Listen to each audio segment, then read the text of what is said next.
नमस्कार, मैं हूं अभिषेक त्यागी। बंगाल विधानसभा चुनाव से पहले जुबानी जंग जारी है।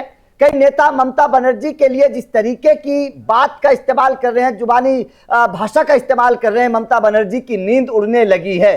क्योंकि पहले तो ममता बनर्जी के अपने ही नेता हुमायूं कबीर ने न केवल ममता बनर्जी के खिलाफ बगावत की, बल्कि अपनी पार्टी बनाकर यह साफ तौर पर ऐलान कर दिया कि वो ममता बनर्जी की सरकार किसी भी कीमत पर नहीं बनने देंगे। हुमायूं कबीर ने साफ तौर पर कहा कि चाहे कुछ भी हो जाए, वो ममता को बंगाल की गद्दी पर इस बार नहीं बैठने देंगे। और साफ तौर पर कह रहे हैं कि ममता बनर्जी कितनी भी मेहनत कर लें, लेकिन इस बार सरकार टीएमसी की नहीं बनेगी। इसके अलावा एसआईआर के बाद लगातार ये खबरें सामने आ रही हैं कि बंगाल में कई फीसदी इस बार वोट ममता बनर्जी के पक्ष के जो माने जा रहे थे। जो खबरें सामने है कि करीब 10 सीटें जो बॉर्डर इलाका है वहां पर जिस तरीके से घुसपैठियों को बसाया गया है, एसआईआर प्रक्रिया के बाद जिस तरीके से उनकी वोट कम होंगी, तो मतलब साफ है कि ममता बनर्जी को एक बहुत बड़ा झटका एसआईआर के बाद भी लगने वाला है। लेकिन इसी के साथ मिथुन चक्रवर्ती एक बहुत बड़ा ऐलान करते हैं। और जाहिर तौर पर मिथुन चक्रवर्ती ने जिस तरीके से एक लोगों से, बंगाल के लोगों से जो आग्रह किया है, जो एक तरीके से बात कही है, उसने कहीं ना कहीं बंगाल की राजनीति में एक बार फिर से खलबली मचा दी है।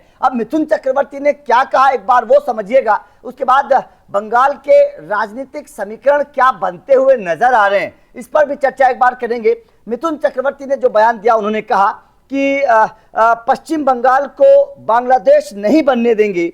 मिथुन ने कहा कि कुछ लोगों का मानना है कि अगर पश्चिम बंगाल बांग्लादेश बन भी जाए तो भी सत्ता में रहना ठीक रहेगा, लेकिन ये सपना पूरा नहीं होगा। हमारे जैसे लोग हैं जो खून की आखिरी बूंद तक लड़ेंगे।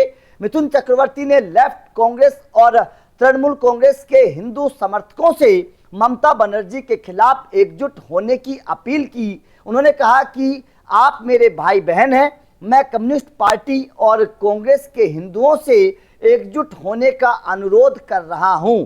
मैं तृणमूल के हिंदुओं से भी कहूंगा कि आइए एकजुट हों और इस सरकार के खिलाफ वोट करें।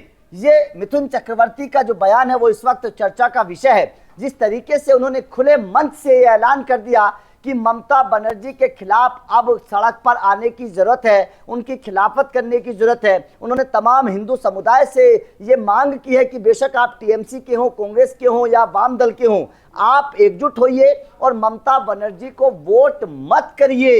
ये मिथुन चक्रवर्ती का साफ तौर पर मंच से ऐलान हुआ है। अब जाहिर तौर पर मिथुन चक्रवर्ती के इस बयान की बड़ी चर्चा हो रही है और ये कहा जा रहा है कि मिथुन चक्रवर्ती ने जो बात कही कि कांग्रेस के हिंदू, उसके बाद वामदल के हिंदू अगर एक हो और टीएमसी के हिंदू अगर एक हो जाएं तो ममता बनर्जी को कुर्सी से हटाया जा सकता है। अब ऐसे में सवाल खड़ा होता है कि क्योंकि करीब 1/3 वोट हिंदुओं का है और करीब 25-30% के आसपास बंगाल में मुस्लिम वोट बैंक है, तो इस लिहाज से अगर देखा जाए तो ये माना जा रहा है कि अगर एक समीकरण बनता है, वो समीकरण क्या है कि अगर, क्योंकि पश्चिम बंगाल में ये माना जाता है कि जो मुस्लिम वोटर्स हैं वो कह सकते हैं एक मुश्त वोट टीएमसी को देते हैं और टीएमसी को उसका फायदा होता है। तो मिथुन चक्रवर्ती के इस बयान के अगर मायने समझे जाएं, तो अगर मिथुन चक्रवर्ती के बयान को देखें कि जो मुस्लिम है वो कांग्रेस को कुछ फीसदी वोट देता है, टीएमसी को देता है और इस बार ओवैसी मैदान में कूद रहे हैं। सीमांचल से सटा हुआ जो क्षेत्र है बंगाल का, उस पर ओवैसी की बड़ी पकड़ मानी जा रही है।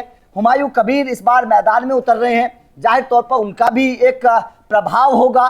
तो अगर वामदल भी मैदान में है, तो अगर वामदल एक हो जाए, हुमायूं कबीर एक हो जाए, कांग्रेस एक हो जाए और ओवैसी भी उनके साथ आकर मिल जाएं, तो मुस्लिम वोटों में ध्रुवीकरण किया जा सकता है, मुस्लिम वोटों को तोड़ा जा सकता है। और अगर मुस्लिम वोटों को बंगाल में तोड़ दिया जाता है तो ममता बनर्जी को बहुत बड़ा झटका बंगाल में दिया जा सकता है। ये बात साफ है, क्योंकि पिछले कुछ चुनावों में अगर देखें तो बीजेपी का वोट बैंक बढ़ा है।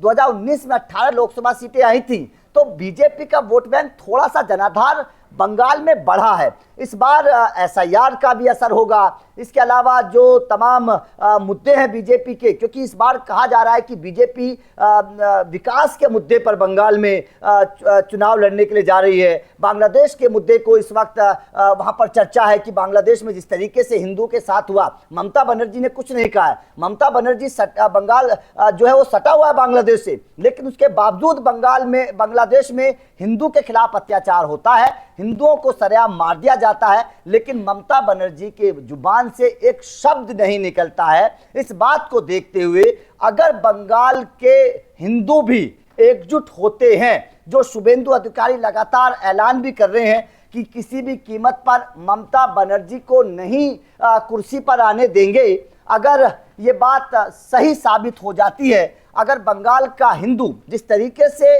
बिहार में हुआ, हमने देखा कि बिहार में भी चुनाव से पहले इस तरीके के कयास लगाए जा रहे थे कि शायद लालू प्रसाद यादव को बड़ी बहुमत मिलेगा, सीटें ज्यादा आ सकती हैं। 202 सीटें बीजेपी एनडीए को मिली, शायद उतना अनुमान किसी को नहीं था, लेकिन उसके बावजूद जिस तरीके से बिहार में हिंदू एकजुट हुआ और मुस्लिम वोटों का जिस तरीके से ध्रुवीकरण हुआ, अगर यही काम बंगाल में भी हो जाएगा, अगर यही काम बंगाल में हो जाता है और तमाम विपक्षी दल जो है, वाम दल की बात करिए, कांग्रेस की बात करिए, ओवैसी की बात करिए, हुमायूं कबीर की बात करिए, अगर ये तमाम नेता आपस में मिल जाते हैं तो ममता बनर्जी को हराया जा सकता है।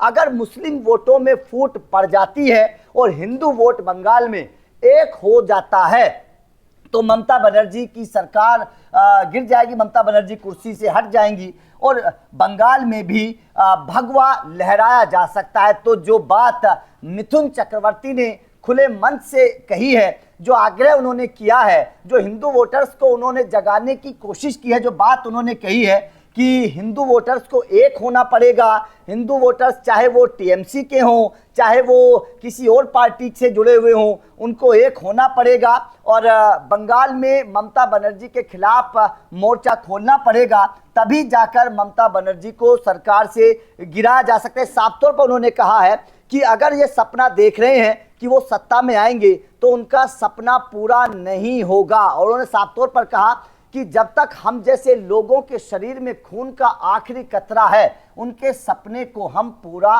नहीं होने देंगे। तो मिथुन चक्रवर्ती एक बड़ा चेहरा बंगाल की राजनीति में है, हर कोई उनको जानता है, पसंद करता है। मिथुन चक्रवर्ती का किस तरीके का रुतबा है हर कोई देखता है, तो हो सकता है कि उनके इस बयान का असर बंगाल की राजनीति में देखने को मिले। और अगर बंगाल की राजनीति में ये बदलाव होता है, जो समीकरण बनते हुए नजर आ रहे हैं, क्योंकि हुमायूं कबीर ऐलान कर चुके हैं, ओवैसी मैदान में उतरने वाले हैं, वाम दल भी अपने लिए कुछ ना कुछ रास्ता जरूर तलाशेंगे, कांग्रेस के मामले में खलबली है, ममता और कांग्रेस की उस वक्त इस तरीके से बन नहीं रही है, कई मुद्दों पर कांग्रेस के खिलाफत है। तो अगर कांग्रेस भी विपक्षी पार्टियों के साथ, ओवैसी के साथ और हुमायूं कबीर के साथ चली जाती है, तो शायद जो समीकरण नजर आ रहे हैं ममता बनर्जी को हटाने के, भगाने के, शायद वो समीकरण सच साबित हो सकते हैं और बंगाल में सत्ता परिवर्तन हो सकता है।